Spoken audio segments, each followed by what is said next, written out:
আসসালামু আলাইকুম। পাওয়ার প্রেজেন্টস ক্রিক টকে সকলকে আমন্ত্রণ। তামিম ইকবাল খান রিটায়ারমেন্টে গেছেন, ইন্টারন্যাশনাল ক্রিকেট থেকে রিটায়ারমেন্টটা নিয়েছেন। নানা জনের নানা প্রতিক্রিয়া, বিভিন্ন মিশ্র প্রতিক্রিয়া পাওয়া যাচ্ছে। তবে একটা ব্যাপার তো একদম সঠিক, সেটা হচ্ছে ওয়ানডে এবং টেস্ট এই দুইটা ফর্মেটে টপ অর্ডারে তামিম ইকবালের বিকল্প সেই জায়গাটা এখন পর্যন্ত ওইভাবে বাংলাদেশে পাওয়া যায়নি। ওয়ানডে ক্রিকেটে আপনি হয়তো বা ধরতে পারেন যে সৌম্য সরকার একটা জায়গায় বেশ ভালো করছেন, কিন্তু অন্যদিকে তানজিদ হাসান তামিম কিন্তু বেশ ইনকনসিস্টেন্ট। সো তামিম ইকবাল অবশ্যই ওয়ানডে ফরম্যাটে বাংলাদেশের এই জায়গাটাতে টপমোস্ট প্রায়োরিটির একজন প্লেয়ারই হওয়া উচিত। টেস্ট ক্রিকেটে তো সেটা কোনো বিকল্প নাই।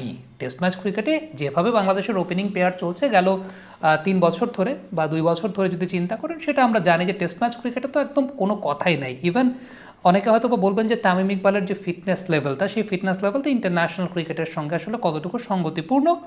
একটা বিষয় উল্লেখযোগ্য, সেটা হচ্ছে এই প্লেয়ারদের হয় কি, আপনারা দূর থেকে দেখে মনে করেন যে হয়তো বা ম্যাচ ফিটনেস নেই। ম্যাচ ফিটনেস ঠিকই আছে, আর এদের খুব বেশি সময় আসলে প্রয়োজন হয় না। যদি তারা মন স্থির করেন, ওইটা কয়েকটা সেশনের ব্যাপার, আসলে হয়তো 15 দিন সময় লাগবে একদম ওই টপ মোস্ট ফিটনেস বা তাদের জন্য এক্সপেক্টেড ফিটনেস লেভেলটা যতটুকু হওয়া প্রয়োজন সেই ফিটনেস লেভেলে যেতে। সো এটা কোনো বিগ ডিল বা এটা কোনো বড় ব্যাপার আসলে না, কারণ তারা ওই বিষয়টা জানেন এবং অন্য অনেকের চাইতো এখনও যেভাবে খেলছেন, অন্য অনেকের চাইতো যারা এক্সিস্টিং তাদের চাইতে ভালোই করবেন।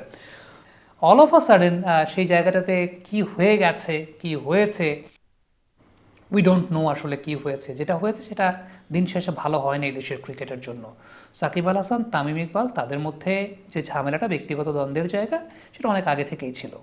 আমরা যারা জানি তারা আমরা জানি, কিন্তু মনে হয় না কোনো দিন আমরা সেটা কোনো সংবাদ মাধ্যমে বা কোনো জায়গাতে এটা আমরা প্রকাশ করেছি, যতদিন না পর্যন্ত তৎকালীন বোর্ড প্রেসিডেন্ট সেটাকে গণমাধ্যমে প্রকাশ করেছিলেন।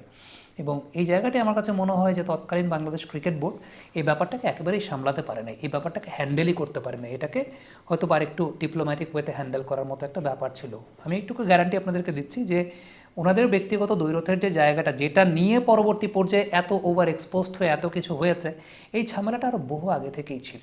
এটা আমরা প্রত্যেকেই জানতাম, কিন্তু আমরা কখনোই এই বিষয়গুলো প্রকাশ করিনি। কোনো গণমাধ্যমই করে নাই প্রকাশ, কোনো গণমাধ্যমই কখনো আসলে এই জায়গাটা নেই। কারণ দিন শেষে আমার কাছে এইটুকু মনে হয় যে দেশাত্মবোধের জায়গায় প্রত্যেকটা গণমাধ্যম, আমাদের প্রত্যেকটা গণমাধ্যমের সহকর্মী যারা আছেন, প্রত্যেকেই অন্তত কিছু জায়গা মেনটেন করেছেন বা কিছু জায়গা তারা মেনটেন করেন। কিন্তু নন প্রফেশনাল অ্যাটিটিউডটা আসলে আমরা সেই সময়কার ক্রিকেট বোর্ডের কাছ থেকেই দেখেছিলাম, এবং সেটাতেই দিন শেষে আসলে বিদায়টা ভালো হয় নাই। আজকে তামিম ইকবালের মতো লেজেন্ড যখন বিদায় নিচ্ছেন, সেই সময়টায় আপনি ফেসবুক পোস্টে হাহারি এক দেখবেন, এটা কি হওয়ার কথা ছিল? এটা তো আসলে হওয়ার কথা ছিল না। এটা হওয়ার পেছনে আসলে দায়ী কে? এটা তো অস্বীকার করার কোনো উপায় নেই। আপনি হয়তো বা সাকিব আল হাসানকে একটু বেশি পছন্দ করতে পারেন, কিন্তু তাই বলে তামিম ইকবাল খানের মতো একজন লেজেন্ডের অবদান অস্বীকার করার তো কোনো জায়গা নাই। আপনি তামিম ইকবালকে একটু বেশি পছন্দ করতে পারেন, তাই বলে সাকিব আল হাসানের মতো একজন লেজেন্ডকে অস্বীকার করার তো কোনো উপায় নাই। ক্রিকেট মাঠে এই দুজনের জুটিটা বাংলাদেশের পক্ষে সবচেয়ে বেশি রসায়ন দেখিয়েছে আপনাকে। ক্রিকেট মাঠে এই দুইজনের জুটিটার এখনও টেস্ট ক্রিকেটে সর্বোচ্চ রানের পার্টনারশিপের, সর্বোচ্চ গড়ের পার্টনারশিপের অধিকারী কিন্তু সাকিব আল হাসান, তামিম ইকবাল। আমরা পাওয়ার জেনারেশন, শক্তি চুমুকে অ্যাকশন, পাওয়ার চুমুকে অ্যাকশন। মাঠের ক্রিকেটে তারা কিন্তু সবসময় এক হয়ে খেলেছেন, একসঙ্গেই খেলেছেন। এই জায়গাটা তাদের দুজনের কেউই কখনো নন প্রফেশনাল ওয়েতে ডিল করেননি, কিন্তু ওই আগুনটাতে ঘি ঢেলে দেওয়া হয়েছে। সেটা সেই সময়টা চান্দি কাতুরা সিংহে ছিলেন, তিনি যেমন ঘি ঢেলেছেন, তৎকালীন ক্রিকেট বোর্ড বিষয়টাকে হ্যান্ডেল করতে পারেনি। একদম ওভারঅল পুরো বিষয়টা আসলে পেঁচিয়ে গেছে, যে কারণে আজকে সাকিব আল হাসান হোক কিংবা তামিম ইকবাল হোক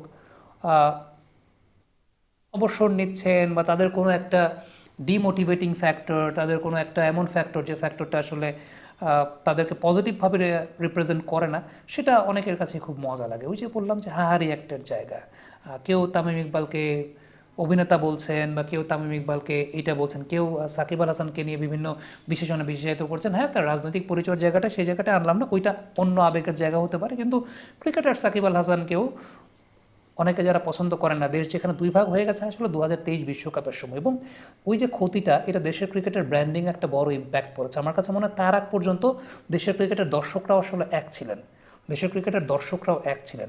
এতটা ঢালাওভাবে একজন আরেকজনকে ঘৃণা করা বা হেট করার জায়গাটা আসলে ছিল না। এটা একটা অনেক বড় ক্ষতি হয়েছে বাংলাদেশের ক্রিকেটের জন্য। আজকে আমি তামিম ইকবালকে নিয়ে ভালো কথা বললে এক পক্ষে এসে আমাকে গালি দিবে, ভালো কথা বললে একটা মানুষ কেন গালি খাবে?